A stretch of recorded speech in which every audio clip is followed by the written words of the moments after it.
Otro Podcast Político es un programa de conversación que en su segunda temporada es transmitido por El Líbero. Un fantasma recorre los países ricos, el fantasma woke. Un fantasma que ha llevado a las izquierdas de esos países a cambiar las fábricas precarizadas por Starbucks, a cambiar los distritos marginados por universidades de élite y a cambiar la economía por la identidad. Woke es un término acuñado por William Melvin Keeley, quien en 1962 publicó el ensayo If You're Woke, You Dig It. Si estás despierto, lo entiendes. Para entonces, su connotación refería a la autoconciencia respecto de las injusticias raciales en los Estados Unidos. Y por lo mismo, el término resurgió a partir del movimiento Black Lives Matter, pero esta vez con connotaciones más allá de lo racial. El diccionario Oxford en 2017 definió este término como estar consciente de temas sociales y políticos, en especial al racismo. A partir de entonces, woke se utilizó para describir a una nueva izquierda, una izquierda despierta, en un mundo aletargado al que debían salvar de sí mismo. Un concepto soberbio, pues alguien inteligente, educadito y solidario debe rescatarte de las tinieblas de la ignorancia que a su juicio generan la tradición y la religión. Este término al poco andar se volvió peyorativo, usándolo para describir a radicales, muchos de ellos que se han convertido en una caricatura de las ideas que dicen representar. Pero también se ha apuntado al wokismo como el principal responsable de despertar a la derecha dura, porque los obreros no votan woke. Porque la izquierda ya no se trata de los pobres, sino de los progres. Bienvenidos todos al primer capítulo de la segunda temporada de Otro Podcast Político, el programa más carismático del sur global, ahora por las plataformas de El Líbero.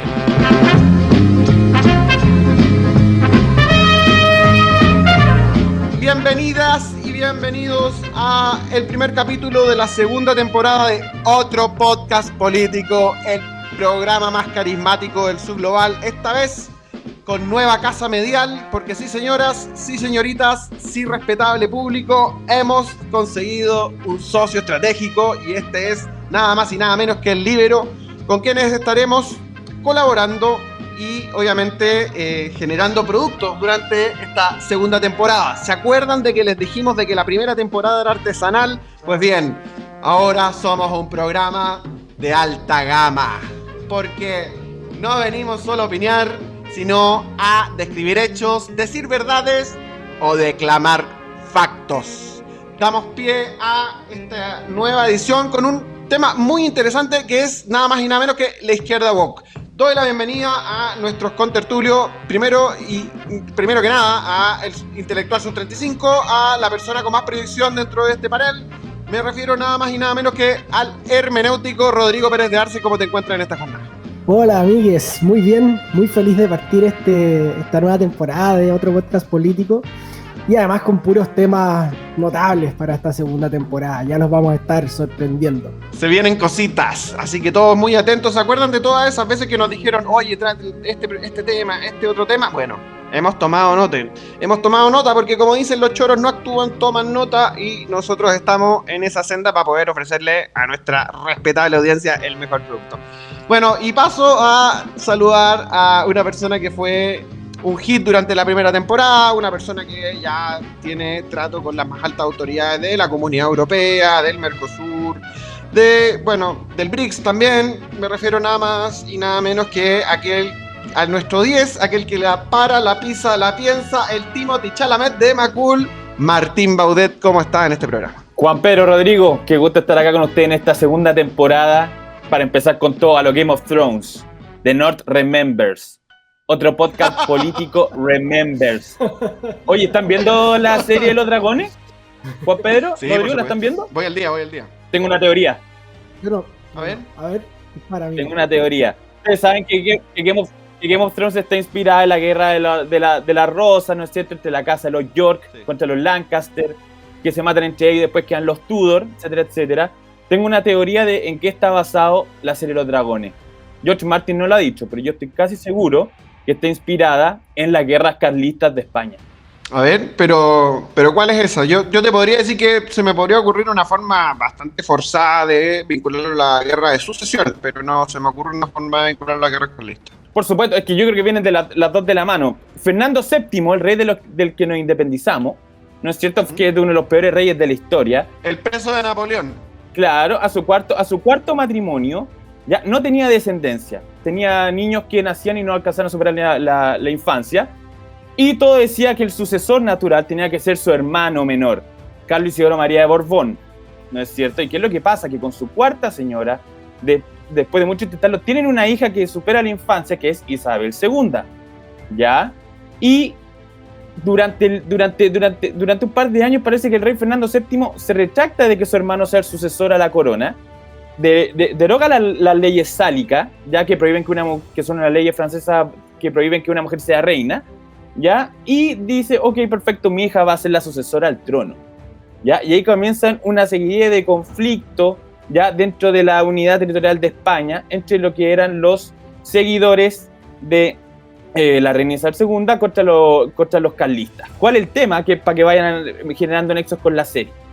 Cuando ya la reina ya cumple una edad en la cual ya puede gobernar, ya, y no está bajo el poder de la regencia de la reina María Cristina, hay que encontrarle un rey, hay que encontrarle un marido, ¿no es cierto? Y al marido que eligen es Francisco de Asís de Borbón, un primo lejano, ya que se le ha acusado de muchas cosas durante su vida, pero las dos más importantes es que era impotente o era homosexual. Oye, Martín está digno de Vanity Fair hoy día.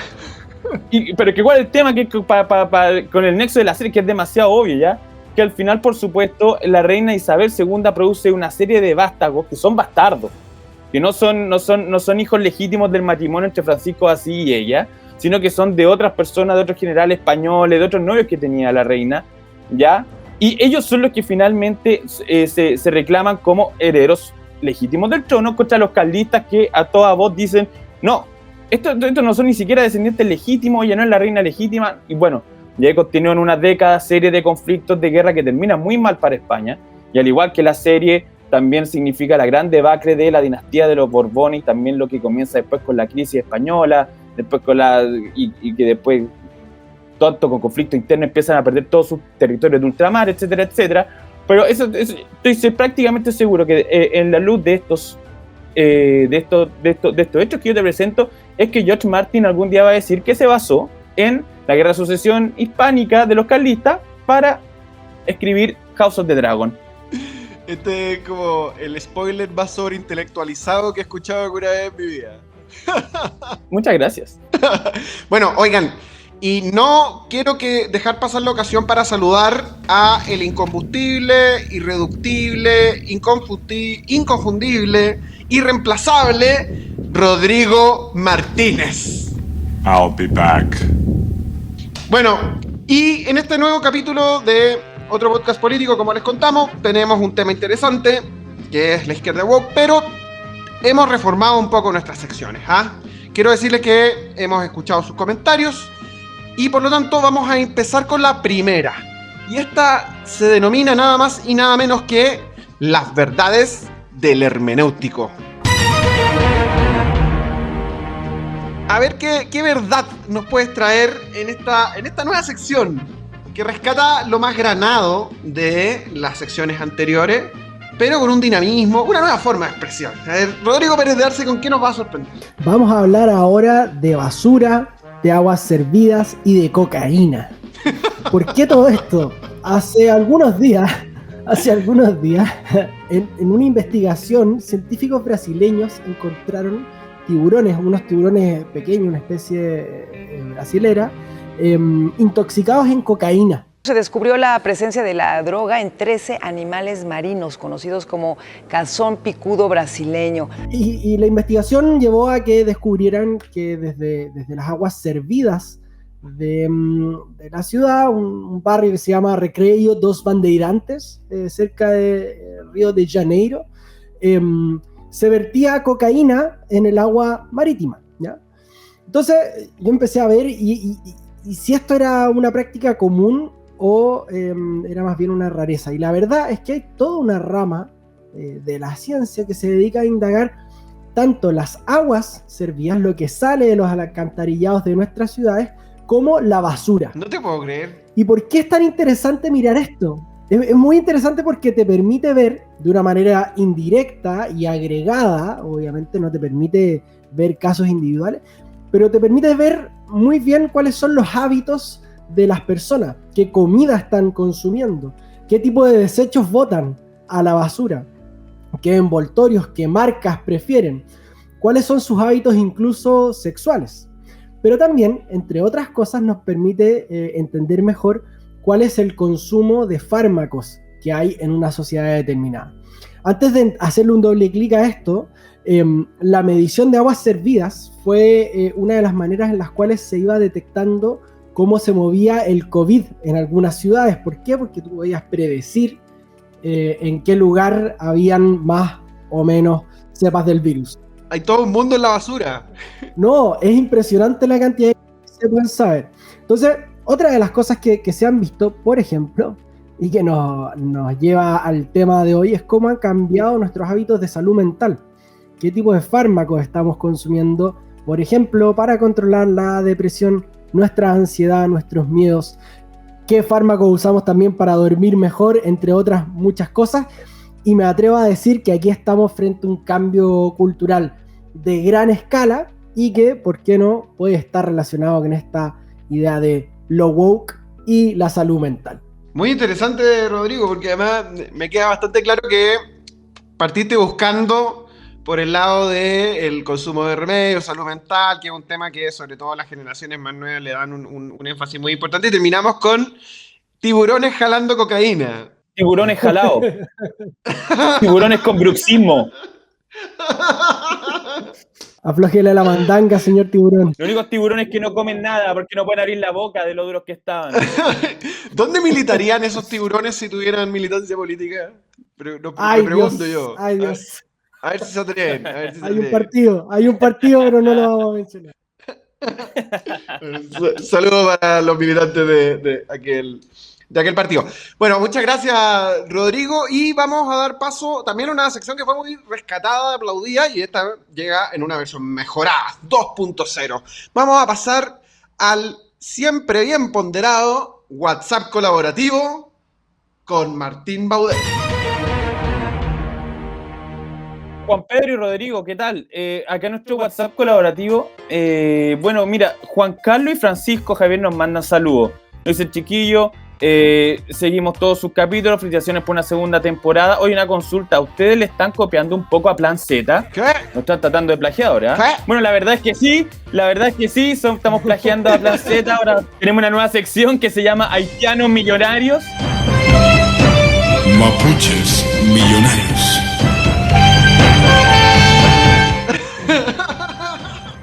Astros de la macumba de salón, ¿no es cierto? Que lo vamos a tener en este capítulo. No, mentira, por supuesto. Acá nosotros somos gente original, 3 amigos que les gusta grabar sus conversaciones, ¿no? Ya no estamos copiándole a nadie, ¿Ya? Menos al programa noventero. Saluda al príncipe Juan Carlos. Pero si nos invitan a hacer un asado, lo hacemos al tiro.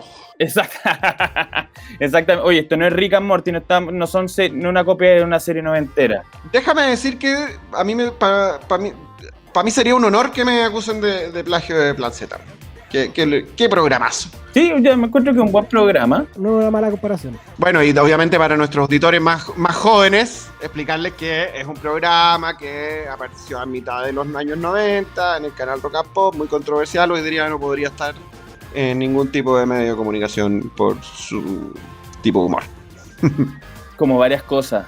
Hablando de mundo woke. Oye, acá pasa un segundo saludo, ¿ya? Mauricio desde Puerto Vara nos manda un saludo. Hola Martín, estoy desde el capítulo 3 de la primera temporada pidiendo que hagan un capítulo del Peluca Milei. Bueno, Atenti. Bueno, pues parece que vamos a tener que hacer el capítulo del Peluca Milei, compadre, con todo, ¿ya?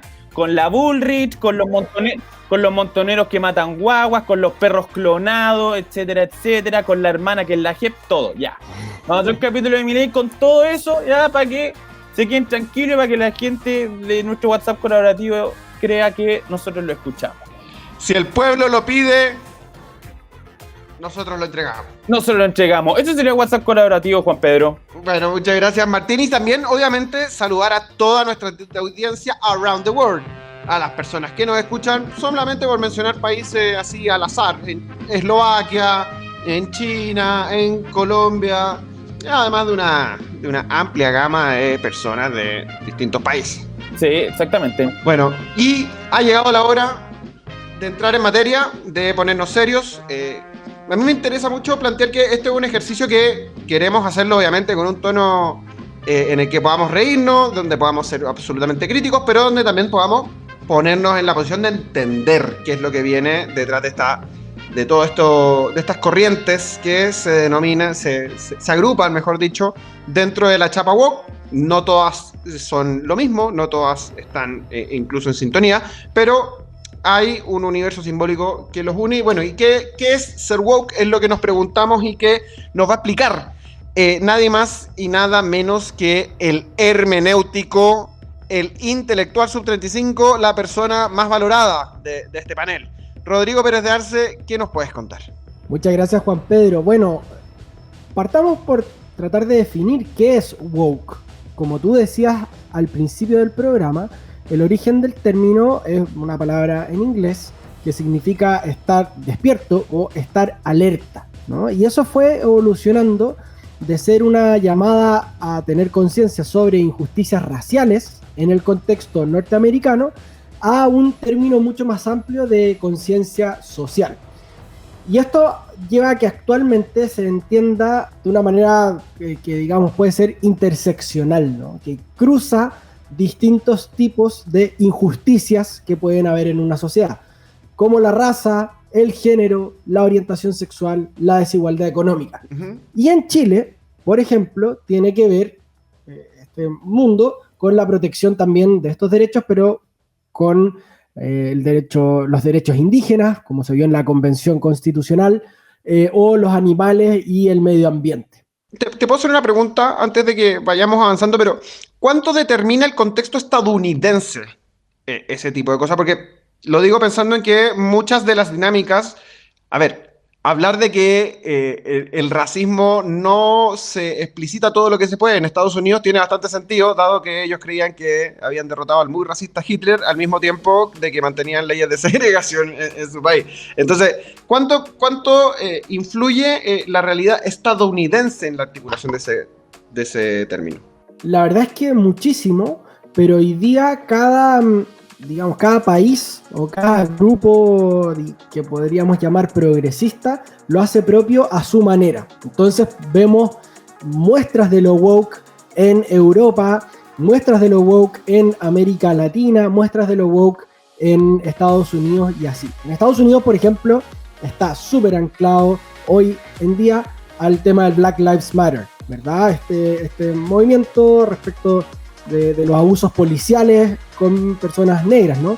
Pero en nuestro país es algo un poco distinto, porque no tenemos una demografía similar a la de Estados Unidos, por ejemplo, y por lo mismo ha ido tendiendo hacia el tema género muy fuertemente y el tema indígena y medioambiental. De hecho, para mí, la Convención Constitucional, de esto yo creo que Martín nos va a contar un poco más adelante, la convención es nuestro órgano woke total. ¿Qué duda cae? Y de hecho, si uno mira cuáles son las raíces sociales e intelectuales del movimiento woke, muy rápidamente uno puede ver, por una parte, las influencias de la posmodernidad filosófica, desde el cuestionamiento de las narrativas dominantes de los grandes mitos occidentales, así como de las estructuras de poder. Es decir, hay una sospecha permanente de estas narrativas generales y de cómo se ejerce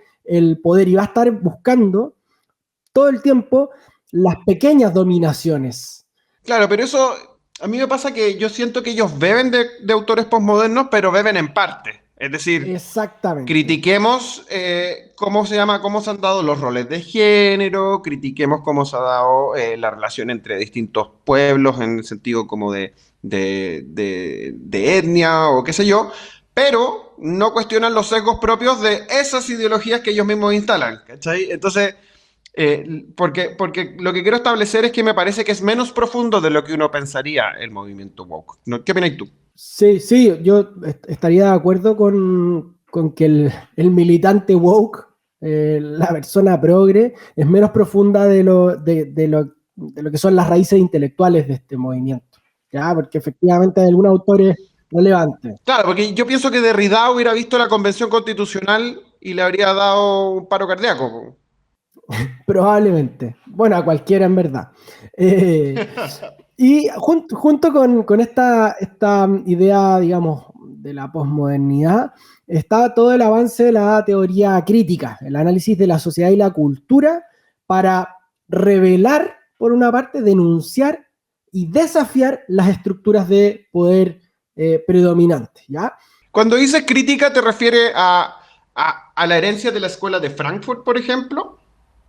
¿O te refieres más a los estudios culturales? En gran medida a eso. Ya. Es una mezcla, digamos, porque hoy día es difícil encontrar una teoría crítica químicamente pura que No, claro.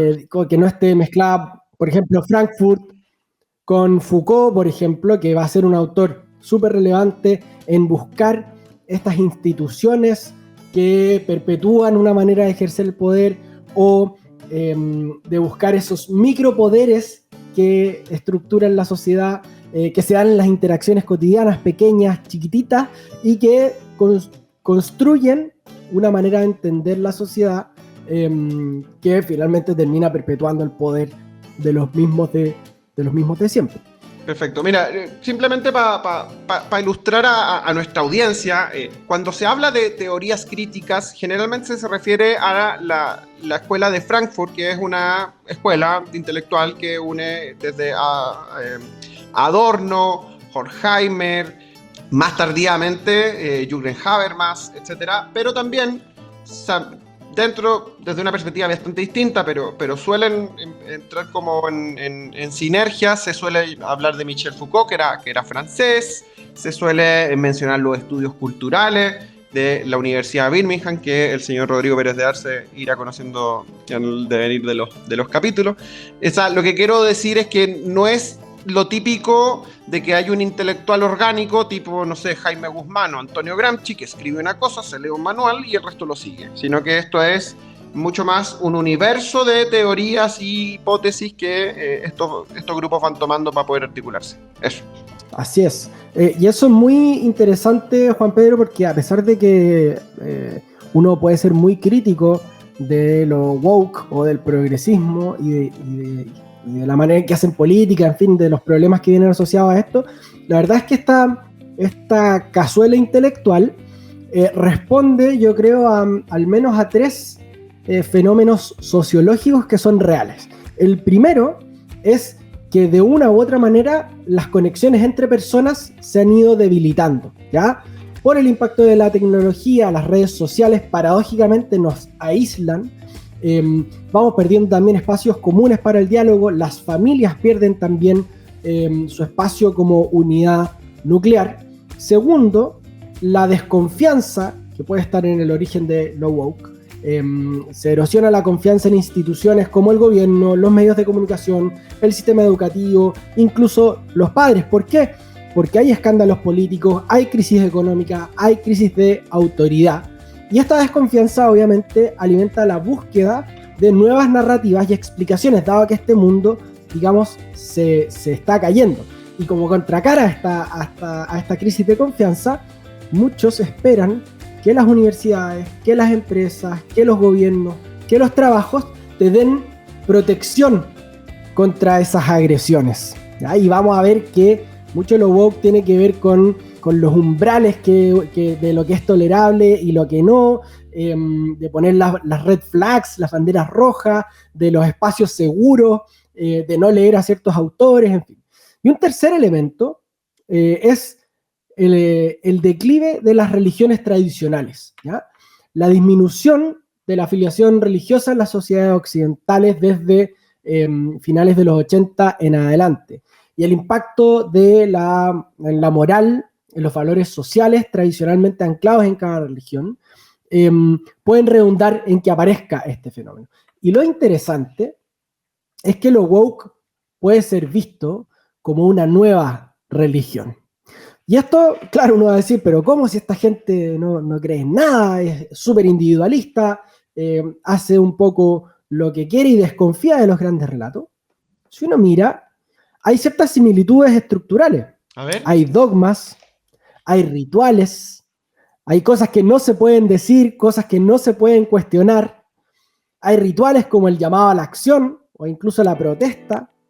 Hay un sentido de propósito también. A mí lo que dices de los dogmas me llama mucho la atención porque hay siempre preguntas que incomodan lo suficiente para que pueda ser señalado de homofóbico, transfóbico, de racista, supremacista, fobia. Claro. Y es muy dogmático en el fondo, a pesar de que se hace en el nombre de lo no dogmático. Y con un dogmatismo que ni el Vaticano tendría ese nivel de dogmatismo en ciertas cuestiones. De hecho, generalmente las otras instituciones que son señaladas como dogmáticas están más preparadas para la discusión con algo distinto que los voceros que se ve del mundo woke. Así es. Entonces tiene, primero, estas similitudes estructurales. Segundo, cumple una función moral. ¿Por qué? Porque te da un sistema de valores, una visión del bien y del mal, y algo que me pareció más importante de lo que es puro y lo que es impuro.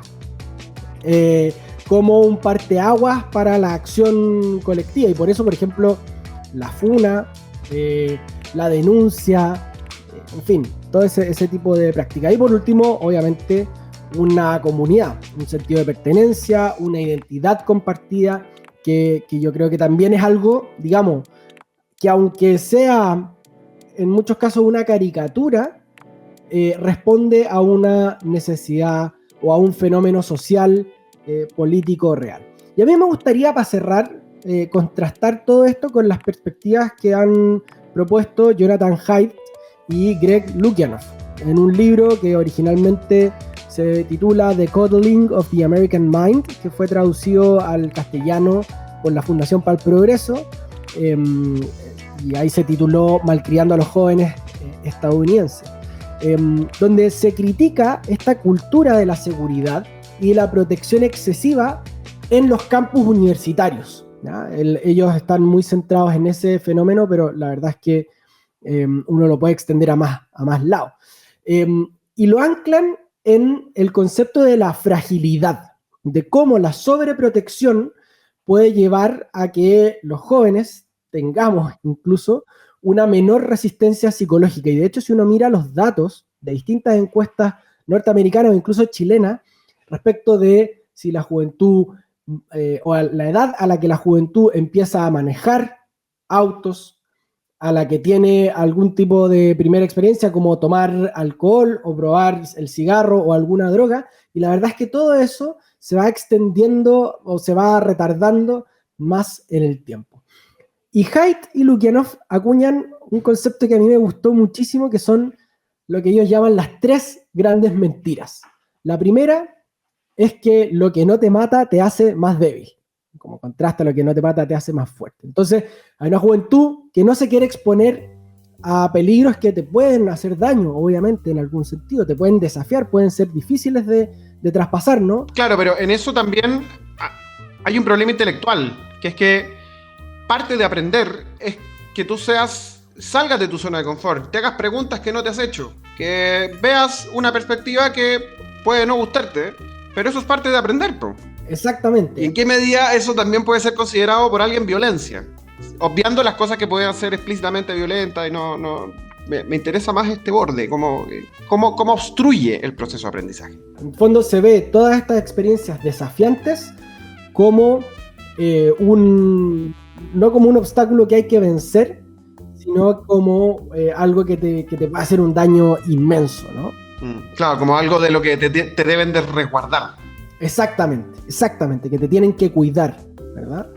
La segunda mentira es: siempre confía en tus sentimientos. Tus sentimientos van a tener siempre la última palabra, siempre van a estar correctos, ¿no? Y esto, la verdad es que no, realmente de lo que se trata es de cómo educar nuestras emociones para que, incluso a desconfiar de ellas en muchos casos, para poder vivir una vida tranquila. Y la tercera gran mentira es la que a mí me parece políticamente más relevante, que es que el mundo se divide en buenos y malos. ¿Y por qué me interesa mucho esta mentira? Porque es súper contagiosa y tendemos a ocuparla muchísimo en nuestra vida, ¿no? No solamente el mundo woke, progresista, divide el mundo entre buenos y malos, y de hecho es algo que aquí en el podcast tratamos de mirar con cierta sospecha, que los buenos químicamente puros no existen, ¿no? Y de hecho ellos dicen una frase que a mí la verdad es que me deja pensando un montón, que es la siguiente: la línea que divide el bien y el mal atraviesa el corazón de cada hombre, ¿no? En cada persona hay tensión moral, hay cosas buenas y cosas malas. No se trata obviamente de exculpar a la gente que hace el mal, ¿no? Pero sí a mirarla con la complejidad que corresponde. A modo de cierre, primero, el movimiento woke es un actor súper relevante. Hay gran parte de nuestra juventud tiene algunas de estas características, porque yo creo que no es solamente un movimiento político, Sino todas. sino que es una cultura woke, ¿no? Y está cambiando el discurso público y nuestras instituciones. Ahora, como contracara, hay preocupaciones muy importantes respecto a la censura que muchas personas han vivido. Segundo, la cancelación. Y tercero, la polarización política y social. Y queda la gran pregunta de cómo hacia adelante podemos fomentar el diálogo, podemos fomentar el pensamiento crítico y la empatía, sin que sea simplemente una vuelta a formas o autoritarias o súper asimétricas de entender la cultura. Muy interesante lo que cuenta Rodrigo. Yo creo que el gen del antagonismo que se llama, que bueno, Carl Smith y tantos otros que lo han tomado como del amigo-enemigo, eso está muy instalado, y de hecho tiendo a pensar de que el archienemigo del mundo woke, que es esta derecha más dura, más extrema, otro que le llaman de ultraderecha 2.0, no sé qué, bueno, de este movimiento que incluye a Donald Trump, a Meloni, a Vox, etcétera, etcétera, etcétera, bebe mucho del antagonismo que creó el mundo woke, porque eran antifascistas en un mundo donde no había fascistas. Entonces terminaron creando su propia forma de antagonismo. O al menos yo veo que nada tiene una sola causal, por supuesto, nada tiene una sola variable, pero veo que es una variable importante. De todas maneras, y de hecho hay algo que puede sonar paradójico, que es que el mundo woke y el mundo, digamos, de esta ultra, para ponerle un nombre odioso, pero sirve, quizás son hermanos mellizos, ambos hijos de la posmodernidad.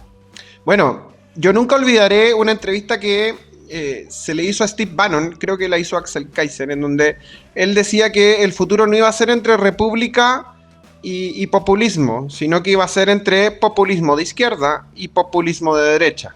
Y claramente las expresiones del populismo de izquierda que podemos ver más recientes, no pensando tanto en los Hugo Chávez, que es una versión más noventera, sino pensando, por ejemplo, en Podemos o el Frente Amplio, siguiéndolo como en el sentido laclosiano, no despectivo de la palabra, son muy woke, son muy woke. Por lo tanto, yo creo que hay algo de eso, de cómo terminan creando a su propio némesis y en muchos casos ya siendo superados por esto. Yo tengo una pregunta para el maestro Rodrigo. ¿Tú manejas un libro que escribió Susan Neiman que se llama La izquierda no es woke? Sí, que generó amplísima polémica en nuestro país cuando la autora vino a presentarlo. De hecho, recomiendo muchísimo de estar en YouTube el video de la presentación que hizo ella misma en la Universidad Diego Portales, que contó con los comentarios de el rector Carlos Peña y Josefina Araoz, investigadora del Instituto de Estudios de la Sociedad. Rodrigo, lo que pasa, sobre una pregunta al respecto, lo que pasa es que en el libro de Susan Neiman, respecto a lo que tú hablaste sobre Foucault, respecto a que al final este interés por estudiar aquellas instituciones, aquellos espacios de dominación y represión que tienen este grupo de dominadores contra los dominados, ¿no es cierto? Si eso lo tomamos en términos históricos, al final que creo que lo que dice Susan también, es que la historia al final es una especie como de registro criminal, ¿no es cierto? Y que al final lo que cualquier investigador, ¿no es cierto?, actualmente debería buscar es construir un nuevo sujeto de la historia que sería ya no los dominadores, no los héroes, sino que serían las víctimas. Y al respecto de eso, ¿cómo eso tú crees que eso se da calza con lo que actualmente nosotros definimos algo así por woke? Porque en el sentido, con todas las reivindicaciones de sociedad, de grupos culturales postergados, ¿no es cierto?, de lo que es el problema racial en Estados Unidos, no sé, los nativos americanos también, o lo que podría pasar, no sé, con demandas, por ejemplo, demandas mapuche aquí mismo en Chile. No, eso es una inversión de los términos que es súper interesante, que yo creo que en verdad opera, o sea, pasa en la realidad, que es que pasamos de considerar a los vencedores como los sujetos de la historia, como los que ganaron, como los que escriben la historia, a considerar a la víctima como digna de crédito. Obviamente aquí hay que hacer un disclaimer. Las víctimas sí merecen respeto, sí merecen consideración, no es el oprobio lo que merecen, pero claro, pareciera ser que luego de las grandes derrotas de la izquierda durante el siglo XX, la caída de estos grandes proyectos de socialismo reales, que la verdad es que terminaron siendo un infierno en la tierra, pasamos de la discusión de los sindicatos, partidos políticos y movimientos de masa a una izquierda que en un sentido es ultraliberal, en el sentido de que es ultra individualista y ultra de preocuparse como de los problemas individuales de cada uno. Por eso yo también te enfatizo tanto lo de que es muy gringa. En ese sentido sí, po. Porque si hubiera sido una tendencia que hubiera surgido en otro espacio, habría tenido una idea más colectiva. Esto es muy gringo, como de donde ser izquierdista no es no tomar Coca-Cola, sino Pepsi. ¿Cachai? La segunda pregunta que quería hacer, Rodrigo, que respecto a ¿cuánto hay de relación entre el liberalismo con esta cultura woke? Porque hay un autor de las relaciones internacionales que está muy de moda respecto a por lo que está pasando en Ucrania con Rusia, lo que está pasando en Israel, que se llama John Mearsheimer, ya que se le atribuye la redacción de una nueva teoría de las relaciones internacionales que se llama el realismo ofensivo. Y dentro de esta teoría, él dice que el liberalismo en sí, dentro de su núcleo, tiene algo así como una motivación como apostólica.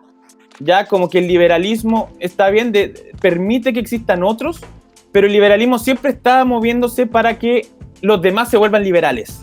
Y en el siglo XIX, por ejemplo, se tradujo a la lucha liberal entre lo que era civilización y barbarie, ¿ya? O somos civilización o somos barbarie.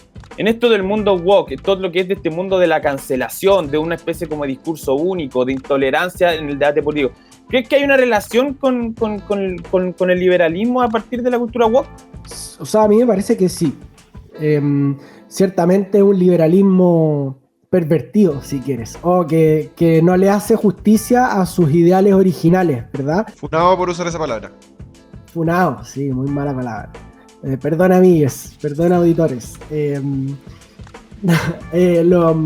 liberalismo pervertido en el cual, digamos, el individualismo se lleva a tal extremo en que no es posible ninguna forma de igualdad entre las distintas personas, ¿no? Es imposible que compartamos un piso común. Y en ese sentido, claro, es cierto, el liberalismo triunfó. De hecho, es tan exacerbado el individualismo, es tan exacerbado este individualismo, que ya ni siquiera influye la percepción del resto en la generación de tu identidad. Tu identidad se determina simplemente por tu mundo interior. Y para de contar, que no me parece obvio que sea así. Exactamente. Como pura autodeterminación. Pura autodeterminación, y todo el mundo tiene que respetar a rajatabla esa autodeterminación. Entonces, si yo elijo ciertos pronombres, por ejemplo, puedo imponérselos a todo el mundo sin ningún límite, incluso usando la fuerza en algunos casos, ¿verdad? Entonces, una forma de liberalismo, porque hoy día yo creo todos somos liberales en alguna medida, pero una forma de liberalismo de izquierda exacerbado y en algún sentido pervertido. Yo, a ver, quiero rescatar algunas cositas. Lo primero es esta idea de la víctima como de habiendo opresores y oprimidos, al final el tránsito que hace al menos esta parte de la izquierda es pasar de una relación de opresor y oprimido en lo económico a una de opresor y oprimido en otras facetas. Es decir, el hombre blanco de mediana edad oprime a las mujeres, oprime a las minorías étnicas, etcétera, etcétera. Entonces como que se empieza como a abrir el abanico de opresiones.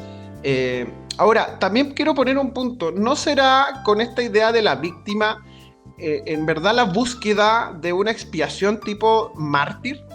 Porque al final también se van ocupando símbolos. Pienso, por ejemplo, en Daniel Zamudio, que la historia de Daniel Zamudio da paso a una política pública, y por eso, de hecho, cuando se cuestiona el relato oficial sobre la cuestión de Zamudio, se criticó y se atacó a quien lo dijo como si estuviera condenando, o sea, destruyendo un dogma de una fe.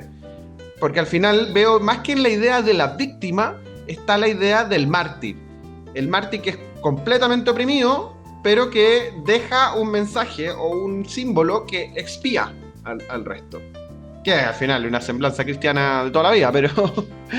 Solo un apunte, el que escribió el libro sobre Zamudio es Rodrigo Fluxá. Ese libro se llama Solos en la Noche, y claro, al final la historia de Zamudio y de sus asesinos respondía mucho más a la precariedad económica, cultural, la falta de vínculos familiares, infancias de abandono, más que a... marginación. Claro, marginalidad social, brutal. Claro, o sea, cero capacidad como de agencia del sujeto, sino que al final confluyen todas las desgracias posibles, ¿no es cierto?, en el personaje. Claro, pero en el relato oficial, él muere por su orientación sexual, por gente que era profundamente intolerante, y eso genera una política pública que existe hasta el día de hoy. Tampoco creo que tenga que caerse la política pública, pero sí está muy bien que podamos cuestionarnos este tipo de cosas, y además también entender que figuras como la de Daniel Zamudio o de otras personas no son mártires de una fe, sino que son personas que tuvieron unas situaciones nefastas y que la sociedad trata de aprender de ellas. Pero en este caso particular, aparentemente el símbolo no era lo mismo de lo que ocurre efectivamente en los hechos. Así que, declamación de factos.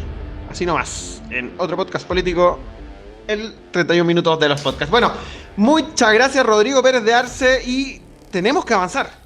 Me van a perdonar, yo sé que está entretenida esa parte de la conversación, pero tenemos que avanzar porque la verdad es que el Timothy Chalamet de Macul se la esmeró mucho, se quemó las pestañas, trabajó un montón, nos mandaba apuntes todo el tiempo. Sabemos que esto no viene de Wikipedia, sino que viene de libros de verdad. Sí, señores, sí, compatriotas, porque alguien abre libros de verdad en esta cuestión y no solo PDF. Así que, Timothy Chalamet de Macul, Martín Baudet, ¿qué me puedes contar como el mapa del wokismo? Gracias, Juan Pedro. Yo lo primero es que les quería contar que yo apenas manejaba el concepto wok. Como yo decía, Woke. Como no sé, como la gente de verdad usará el término como, oye, este cabro es wok, ese diputado es super wok.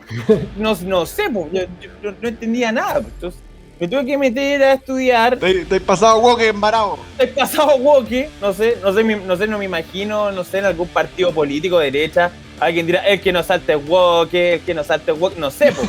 Pero me tuve que meter a investigar, a leer libros que no son de mis preferidos. Yo por mi vida estaba leyendo, no sé, por los hermanos Karamazov, y tuve que pasar a leer a los autores argentinos que hablan del tema, a los españoles, a los chilenos, que no son mis favoritos, y intenté más o menos agarrar un mapa nacional, ¿ya?, de qué podría ser woke o no. Entonces yo les voy a empezar a nombrar ciertas instituciones o personas, ¿ya? Y ustedes me dicen si cumple con la categoría de woke, ¿ya? Me encanta. Empecemos con el cuestionario. Ponte tú, ¿es woke esto? Ponte tú, el gobierno de Chile, cuando paga 50 millones de pesos para hacer un estudio de fiestas chemsex en terreno. ¿Eso es woke o no? Woke. ¿Qué tal, po? Muy woke. Woke, pero woke, po.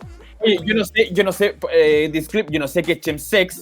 no me atreví a googlearlo porque no quiero que me cambie el algoritmo del celular. Y después me sale cualquier cosa. Porque, no sé, yo una vez puse, no sé, estaba caminando por la calle y puse Suzuki Baleno en Google y ahora me sale todo el día auto.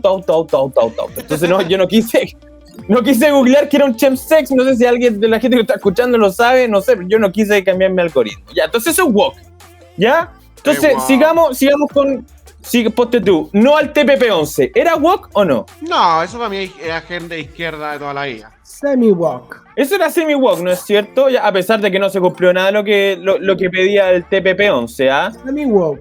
Yo encuentro que está más alineado con el típico cuento como más anticapitalista, más cerrado a la economía libre, o sea, como que me parece como izquierda de toda la vida. Sigamos entonces. Diputado Brito, cuando invita a la influencer de los animales y de los peces sintientes que juegan fútbol. ¿Eso es woke o no? Woke, terrible woke. 100% woke, po, weón. 100%. Eso es 100% woke. Entonces ahí ya vamos más o menos viendo.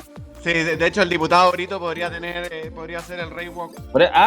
Podríamos coronar un king woke. O sea, sería le rey, porque no puede ser él. Ya, pero ponte tú, por ejemplo, sigamos con nuestros casos. Por ejemplo, la diputada Mota. ¿Ya? Anita María. Ana María Gamburi. Claro, que de repente estamos hablando de reforma de pensiones y de repente mete ahí el... Oye, ¿y si legalizamos la marihuana? Oye, tenemos que hacer la nueva ley de carretera. Perfecto. Oye, ¿y si también se ha aprovechado de discutir la marihuana y la mota y la legalizó? Eso es woke, ¿no? Eso tiene que ser woke, po. Estamos hablando del pacto fiscal, y de repente, oye, que nos olviden de legalizar la mota.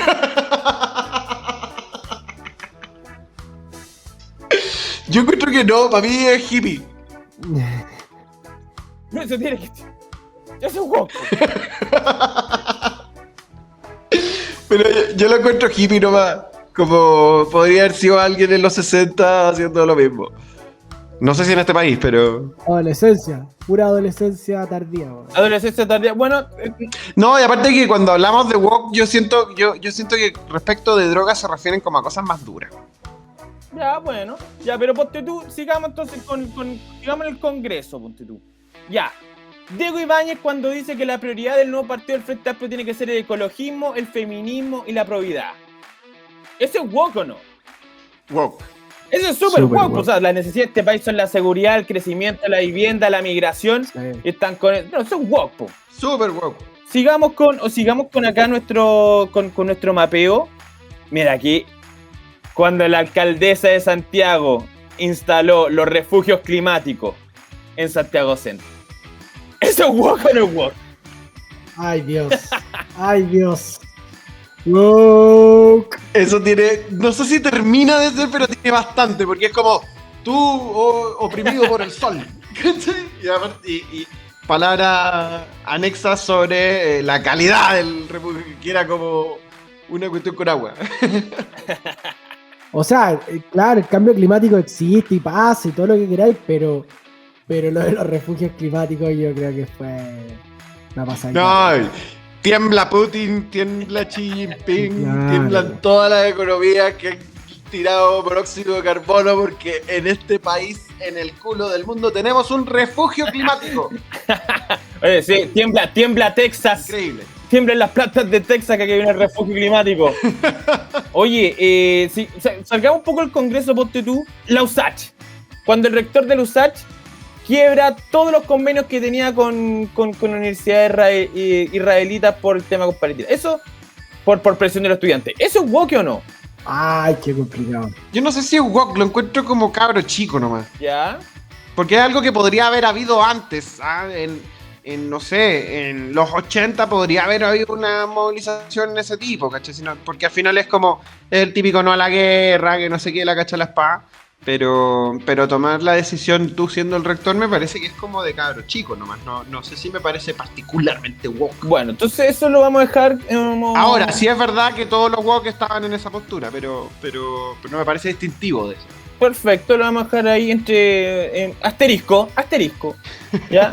Ya, pero ya sigamos saliendo de la política. Jorge Valdivia con la polera del MBL. ¿Qué? Totalmente wow, po. Con las salchichas veganas, loco.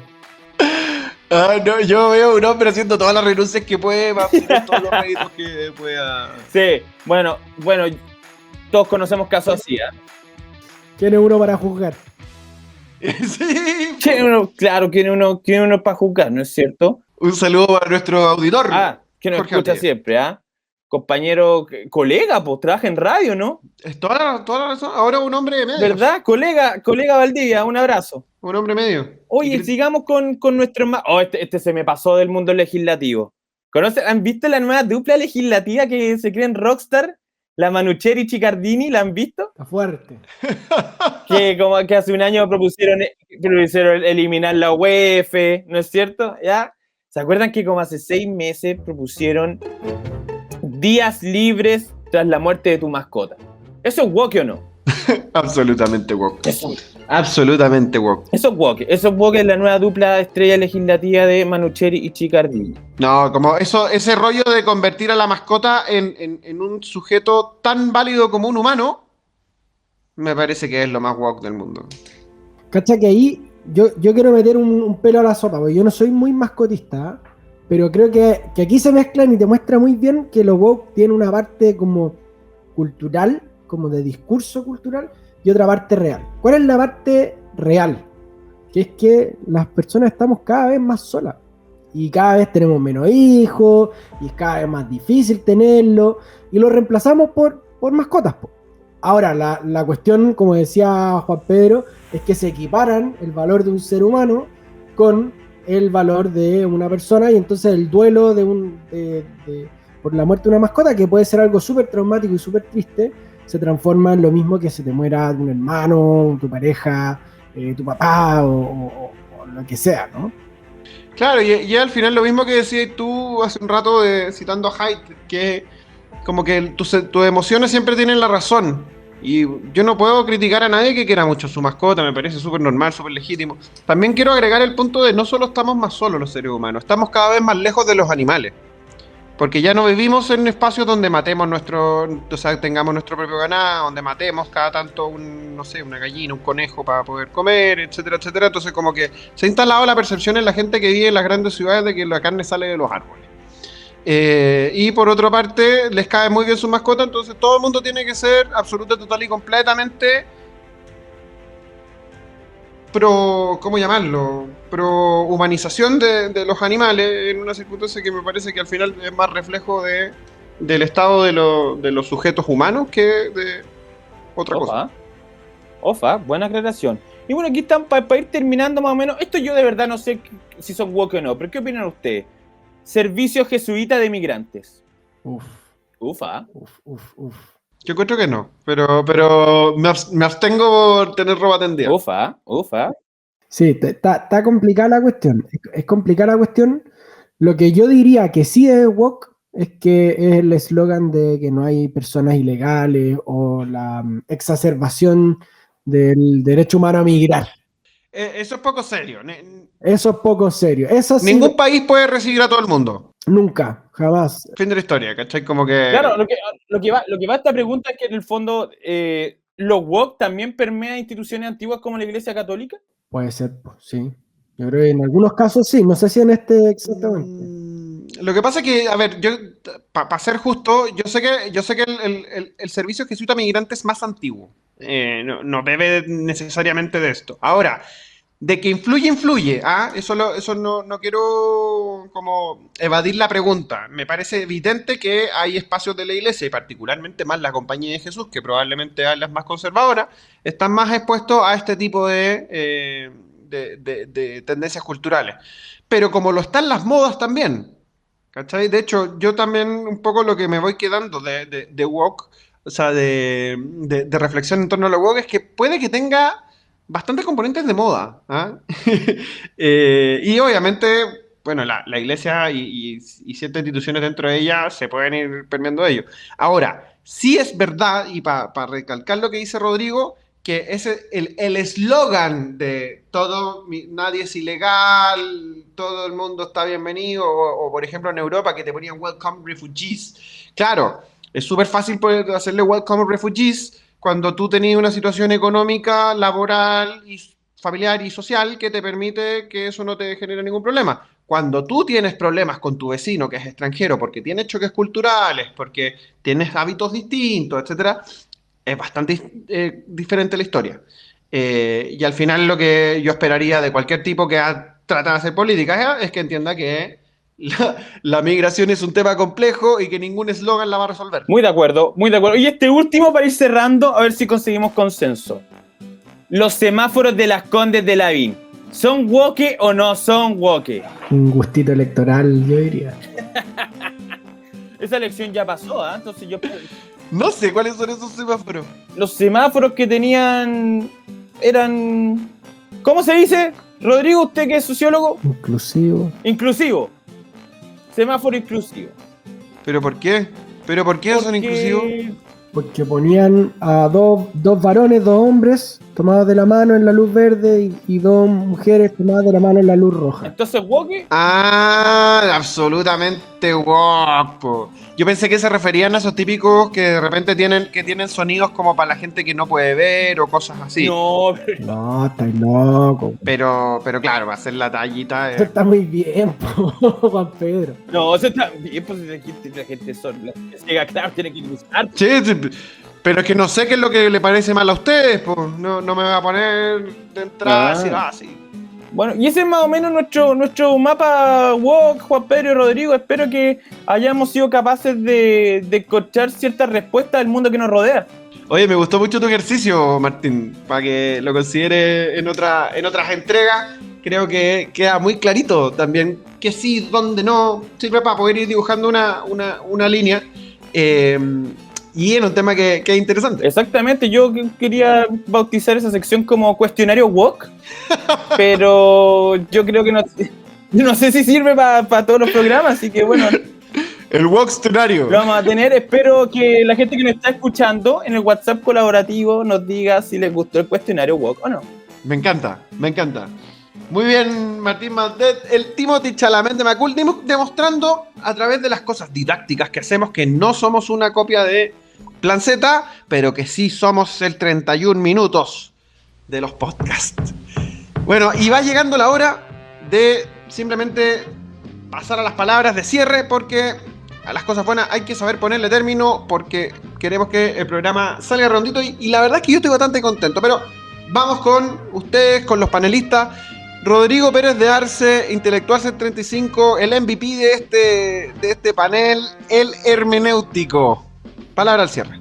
No, me voy terriblemente floreado de este podcast. Voy a enmarcarlo. Está muy bien, pues. A mí me parece muy interesante rescatar dos cosas. Una, que esto es fruto de una liberalización de la izquierda luego de sus fracasos reales en el siglo pasado y en el presente también, obviamente, pero que también tiene mucho de liberalismo, no hay que olvidarse de esa parte. Y la segunda, la pregunta de cómo se enfrenta este movimiento o este fenómeno. No creo que sea desde la pura dureza, desde puro cantar las claras, sino yo creo también de entender las causas sociales profundas que hay detrás de un fenómeno así de complicado, así de complejo, yo creo, porque aunque no hubiera una traducción política, es cierto que nuestros jóvenes se sienten más solos, forman familia más tarde si es que la forman, tienen menos hijos, se sienten amenazados todo el tiempo, en fin, son todas cosas que yo creo que son socialmente súper relevantes de cuidar. Me parece clave lo que dice Rodrigo, porque al final esto no sale de la nada. No es que alguien llegó y dice, muajaja, voy a inventar algo que se llama woke para joderle la vida a todo el resto, sino que tiene que ver con cosas que están pasando, tiene que ver con soledad, tiene que ver con ausencia de sentido, tiene que ver con, ¿cómo se llama? También, efectivamente, si hay tanta gente que se está victimizando es porque ha habido muchas situaciones que también se han resuelto de forma injusta en el pasado y que han dado pie a ese tipo de cosas. Pero, evidentemente, el entender no tiene que ver necesariamente con el justificar y mucho menos con el claudicar. Pues bien, Martín Baudet, Timothy Chalamet de Macul, el que para la pisa la piensa, el 10, el diplomático. Llega tu hora de dar las palabras al cierre. Yo encuentro que la izquierda chilena está en un debate que es bastante complejo, que se ha dado a partir del año pasado. Creo que entre los identitarios y los universalistas, creo que se autodenominan, ¿no es cierto? Que en el fondo el gobierno actual, ahí están confluyendo dos líneas que son una izquierda que quieren llevar una política con demanda identitaria, cuando hay otros que reclaman no, el gobierno debería enfocarse en demandas que son típicas de la izquierda, que son universalistas, ¿cierto? ¿Ya? Yo creo que ese conflicto va a llevar, no se va a acabar pronto, se va a profundizar, porque con un sistema electoral como el nuestro, que es proporcional, ya que premia al voto identitario y no premia al voto mayoritario, al de los consensos, a los relatos grandes que sean capaces de acaparar grandes masas de población, yo creo que la izquierda va a atravesar yo creo que sobre todo después de este gobierno, una especie como travesía por el desierto en la cual van a tener que volver a identificarse y mirarse a sí mismos. Yo creo que va a ser una época muy compleja para la izquierda. ¿Ya? ¿Cómo van a hacer compatibilizar ciertos militantes del Frente Amplio que no son capaces de transar el tema de la sustentabilidad o el ecologismo? Por ejemplo, con lo que pasó con la ministra Roja, ya con la región de Coquimbo, que tenía paradas las carreteras y la desalinizadora de Coquimbo, ya con lo que debe ser una izquierda que dice, oye, tenemos que avanzar hacia el desarrollo regional, tenemos que, generar inversión para que en el fondo la economía se mueva dentro de la región, etcétera, etcétera. Eso va a tener que chocar, y eso yo creo que las próximas generaciones de gobierno, a pesar de la vocación de poder de la izquierda, que es probablemente mucho más fuerte que la de la derecha, va a traer grandes problemas. Me parece clave lo que dices, por dos razones. La primera, creo que la distinción entre identitario y universalista es buenísima porque tiene todo el sentido del mundo. Ahora, la izquierda, lo que vamos a entender como aquellos movimientos que son herederos de la Revolución Francesa y que vienen de la Carta de los Derechos del Hombre Ciudadano y todo ese cuento, es intrínsecamente universalista. Porque si tú rompes la igualdad jurídica entre los ciudadanos, ya se rompe todo lo importante desde el inicio. Pero claramente, y eso es un dato, que las tendencias identitarias han tomado mucha fuerza en el último tiempo y han roto eso. Porque al final, cuando te dicen la cuota de algo, la prioridad de este otro por acá, que qué sé yo, que no tengo ninguna duda de que lo hacen con buenas intenciones, pero están desarmando probablemente lo que los caballeros del Zodíaco en la saga Poseidón se denominaba el pilar principal del templo de Poseidón. Pero que al final lo que quiero transmitir es como el sustento clave de su proyecto político. Y en segundo lugar también destacar que, a pesar de que uno pueda tener opiniones distintas a determinados grupos, es evidente que si uno analiza el escenario chileno, ha existido siempre una izquierda, va a seguir existiendo una izquierda, y el ideal es que sea la mejor versión de la izquierda y no la peor versión de la izquierda, porque si no llegamos a desaguisados tales como el que terminó el 4 de septiembre con la constitución rechazada después de lo que fue la convención constitucional. Entonces, me parece que es clave ir siguiendo esta cuestión, y no solamente desde la confrontación, sino que diciendo tienen que hacer como que valen callampa o cualquier cosa así, porque no es el caso, sino que podamos tener una discusión y poder animar una discusión en donde también entendamos que tener una buena izquierda es importante para el país, pues. Muy de acuerdo. Claro. Así que eso, pues, ya no les quitamos más tiempo. Para ustedes que están en el gimnasio, para ustedes que están cocinando, para ustedes que están en el baño, que están camino a la pega, que están en cualquier otro lado pudiendo escuchar este maravilloso podcast, les decimos que hemos llegado al final de este primer capítulo de esta segunda temporada. Estamos muy contentos, tenemos mucha ilusión, tenemos nueva casa medial, estamos en las plataformas del Líbero, así que los invitamos a escucharnos, a poder difundir la palabra del otro podcast político, porque como les decimos, este es un podcast que no solamente viene a opinar, sino a describir hechos, a decir verdades y a declamar factos. Soy Juan Pedro Liurs, muchas gracias. Chao.